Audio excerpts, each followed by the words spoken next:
नमस्कार दोस्तों, कैसे हो? आप सभी का स्वागत है हमारे इस चैनल जानू की जिंदगी में। दोस्तों, आप सभी लोगों के लिए जानना बहुत ही जरूरी है। तो वो क्या है?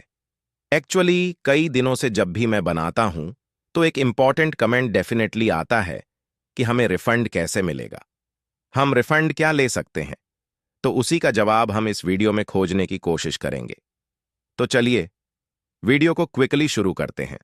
तो सबसे पहले रिफंड के मिलेगा, नहीं मिलेगा, वो उसकी कहानी को जानने से पहले, उसका आंसर जानने से पहले आपको थोड़ा सा हिस्ट्री पहले मैं बता दूं कि रिफंड की हिस्ट्री क्या है। तो आप लोगों को याद होगा कि कंपनी जब शुरू हुई थी तो तब से ऐश ने रखा हुआ था कि आप रिफंड कभी भी ले सकते हो। तो इससे क्या होता है कि सब लोग यही कहते थे कि भैया ऐश इसलिए बोला है कि कंपनी जेन्युइन है और यह आपका कभी भागेगी नहीं, उस वजह से आपको रिफंड दे रहे हैं और एस कॉन्फिडेंस है अपने प्रोडक्ट पे, जिसके वजह से क्या है कि आपको रिफंड दिया जा रहा है। 1 साल 2 साल 3 साल तक आप रिफंड ले सकते थे, आपको कोई टेंशन ही नहीं था। ऐसा कोई भी कंपनी नहीं करता है, जिसके वजह से आप लोगों को कॉन्फिडेंस ये दिलाया गया है कि ये रिफंड आपको मिल रहा है, इसका मतलब ये है कि सब कुछ बढ़िया चल रहा है। तब मैंने आपको कई सालों पहले यही बात बताया था कि देखो, रिफंड का कंपनी के अच्छा खराब परफॉर्मेंस से रिलेशन नहीं होता है। रिफंड एक मार्केटिंग स्ट्रेटजी है। जैसे मैंने आपको एग्जाम्पल दिया होगा, शायद याद होगा, मैंने आई थिंक शॉपिंग का कुछ दिया था, शायद ना यूनिक्लो और आई थिंक H&M का दिया होगा। वहां पे अगर आप जाते हो शॉपिंग करने के लिए तो आप लोगों को याद होगा कि आप लोगों को पता होगा कि वहां पे 30-30 दिन के लिए भी आपको दे देते हैं ना। 30 दिन के बाद आप 30 दिन तक लाते हो तो आपको दूसरा कपड़ा उसके बदली में रिप्लेसमेंट या फिर उसको पूरा पैसा वापस ले सकते हो। तो वो मार्केटिंग स्ट्रेटजी होता है। उसमें बहुत लोग गलत फायदा भी उठाते हैं कि भैया 15 दिन यूज कर लिया, उसके बाद ठीक से प्रॉपरली पैक करके उसको लेके जाके दे दिया कि भैया ये तो 1 महीने के अंदर है, मुझे अब दूसरा कपड़ा दे दीजिए। तो ऐसे होता है, ये कंपनी को भी पता होता है, लेकिन कंपनी इसलिए करने देती है कि उनको पता होता है कि कुछ ही लोग ऐसे करेंगे, लेकिन ज्यादातर मेरे प्रोडक्ट पर भरोसा है, इसलिए ज्यादातर लोग प्रॉपर तरीके से उसको परचेज करेंगे। तो वो एक स्ट्रैटेजी होती है। तो सेम स्ट्रैटेजी इन्होंने क्या बोलते हैं ऑन पैसिव ने भी निकाला था। तो ये बात घुसमेश्वर की पैसे की रिक्वायरमेंट नहीं है भैया। आज के दिन में सबके पैसे भी वापस अगर कर दिया जाए तो ऑन पैसिव चलती रहेगी। ऑन पैसिव को कोई नहीं रोकने वाला। अगर आप लोगों को याद होगा तो ये क्लियर यही बातें बोला जाता था कि ऐश अपने पैसों से ऑन पैसिव को चला रहे हैं। अपने पैसों से ऑन पैसिव का सारा खर्चा कर रहे फाउंडर के पैसे का 1 रुपया भी उन्होंने छुआ नहीं है। तब मेरा यही कहना था, देखो वो जो भी क्या है, ये मार्केटिंग स्ट्रेटजी है और उन्होंने बहुत ही अच्छे तरीके से इस चीज को मतलब उन्होंने आगे बढ़ाया। तो ऐश क्या करते थे, प्रोडक्ट तो था नहीं।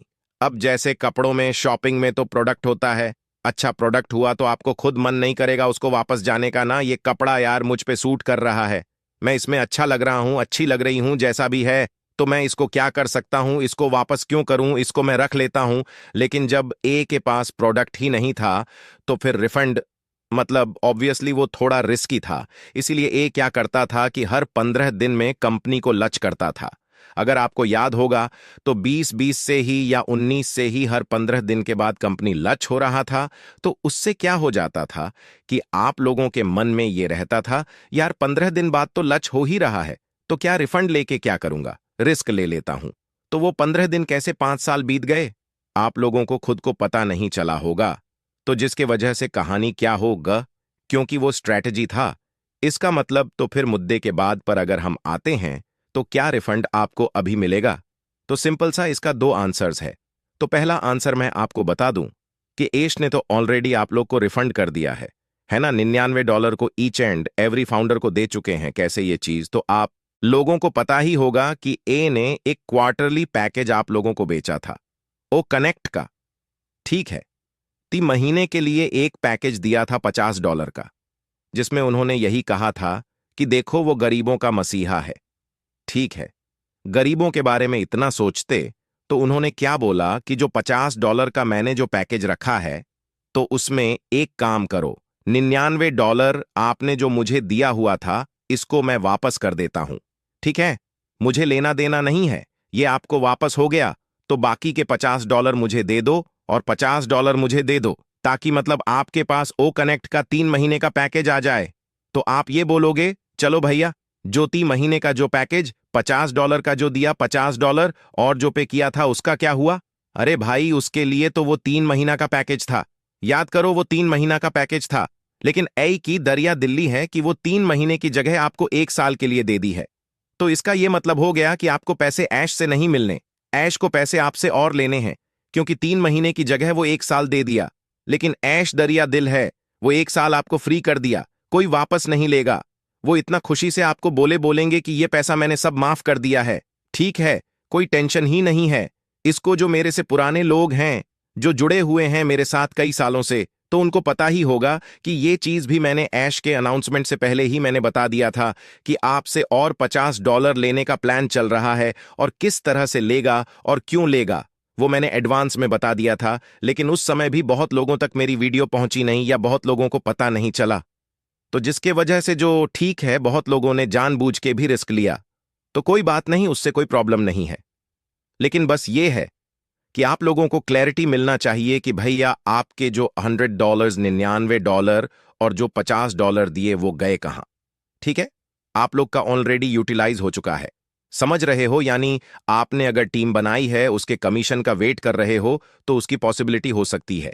लेकिन आप लोगों के जो पैसे हैं ऑलरेडी उनको वो हजम हो चुका है, यानी आपको ऑलरेडी उसको वापस मिल चुका है। प्लस आपने 3 महीने की जगह 1 साल का जो ओ कनेक्ट के जो मजे ले लिए ना, तो उसका पैसा आपको देना बनता है एक ओ।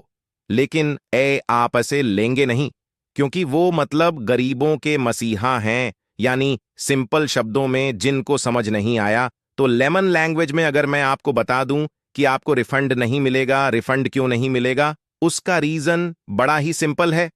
एक्चुअल कहानी क्या है, ये शुरू कहां से हुआ, मैं आपको बताता हूं कि ये जैसे ही एसएससी ने केस डैड मतलब जैसे ही फाइल कर दिया, जिस दिन ऐश को पता चल गया, अरे भैया एसएससी ने तो केस ही कर दिया। कई दिनों से मैं इनको पटाने की कोशिश कर रहा था, पटानी अब मैं अब तो कोई ऑप्शन बचा नहीं। तो जैसे ही ये न्यूज़ उनके पास आया है कि केस फाइल हो चुका है, तो उन्होंने सबसे पहला कुछ ही दिनों में 2 से 3 दिनों के अंदर ही उन्होंने सीधा बोल दिया कि भैया अब तो फाउंडरशिप 1 साल के लिए रहेगा। अगरम बगर हम दुनिया भर की कहानियां बनाया और ओ कनेक्ट को लॉन्च करने का अनाउंसमेंट कर दिया, और साथ में यह बता दिया था क्लियरली कि अभी से कोई भी रिफंड आपको नहीं मिलेगा, क्योंकि ऑलरेडी मैंने आपको कई सालों तक फ्री में ए गो फाउंडर में मजे लेने का मौका दिया, आपको जो प्रोडक्ट है उनको टेस्ट करने का मौका दिया। ऐसी बातें बोली गई थीं, मुझे हंसी आ रही थी, लेकिन फिर भी मैंने सोचा भाई ऐश बोल रहा है तो बड़ी बात है। तो उनका यह कहना था कि रिफंड इसलिए नहीं होगा क्योंकि जिनको जो मौका देना था दे दिया। प्लस आज तक आप लोगों ने गो फाउंडर में जो भी मजे लिए, जो भी आपने टेस्टिंग किया, वो सबका आपको मौका मिला, जिसकी वजह से आपका 99 टाइट ई फिस हो गया। ये पहले की बात है, वो बाद में फिर डिसाइड किया कि मैं $99 वापस कर रहा हूं, क्योंकि वर्चुअली वापस करना था तो कोई फर्क पड़ना था नहीं। तो उससे पहले उनके दिमाग में ऐसा अनाउंसमेंट आया, तो ऐसा चला, तो ऐसी बातें बोली उन्होंने। ठीक है, तो यानी क्लियर अगस्त सितंबर के बीच में कौन सा महीना था मुझे याद नहीं है, लेकिन एसएससी का जैसे ही केस निकल के आया, तो उसके बाद ही ऐश ने ये अनाउंसमेंट कर दिया था, क्योंकि ऐश को आप पता चल गया था कि भैया आप तो सच में रिफंड लेने आ जाएंगे। पहले तो वो 15 दिन करके खींच रहे थे कि अब लॉन्च हो जाएगा तब लच हो जाएगा, लेकिन जब देख लिया कि ऐसी घटना घट चुकी है, तो अब उनको पता था कि अब तो एक्चुअली में रिफंड मांगने लग जाएंगे लोग, तो इसलिए उन्होंने रिफंड ही बंद कर दिया। ठीक है, तो इसका ये मतलब हो गया कि कंक्लूजन ये है कि अगर ऐश सच में जेन्युइन होते, जो भी वह बातें बोलते थे, बड़ी बड़ी बातें करते थे, अगर गरीबों का सच में मसीहा होते, तो आज तक वो रिफंड का ऑप्शन होता। लेकिन जैसे ही उन्होंने एसएससी का केस देखा, वो डर गए कि भैया आप तो सच में रिफंड मांगने वाले हैं, तो वो रिफंड फंड देने में रिफंड के रिफंड ही बंद कर दिया। इससे सिंपल समझ में आता है कि जो घुस मेंदर बोलता था एज, जो खुद बोलते थे, ये सिर्फ हाइप क्रिएट करने के लिए बोलते थे। गरीबों का मसीहा ह्यूमैनिटी, ये वो एक्चुअल जो कहानी होती है ना, जो अगर इंटरनली डीप सोचने जाओगे ना, तो आपको समझ में आ जाएगा ये सब आपको मैनिपुलेट करने के लिए, आप लोगों का थोड़ा सा ध्यान भटकाने के लिए, आप लोगों को पकड़ के रखने के लिए ये सब चीजें बोली जाती थीं। क्योंकि आप सोच के देखो, अगर ऐश इतना ही फाइनेंशियली एक्सप्रेस, हम मेरे को पैसे की जरूरत ही नहीं, फाउंडर के पैसों की जरूरत ही नहीं है, अगर सच में ऐसा होता तो क्या अभी कोर्ट के सामने, कोर्ट में जो ऐश ने बोला कि नहीं, मैं जो जो पैसा उठाता था वो इसलिए उठाता, जो इसलिए मैंने सैलरी सैलरी लेता था क्योंकि भाई मैं मेहनत करता था। आप सोच के देखो, जो बंदा ऑन पैसिव के गरीबों के पैसे का सैलरी लेके टीवी रिचार्ज करता था,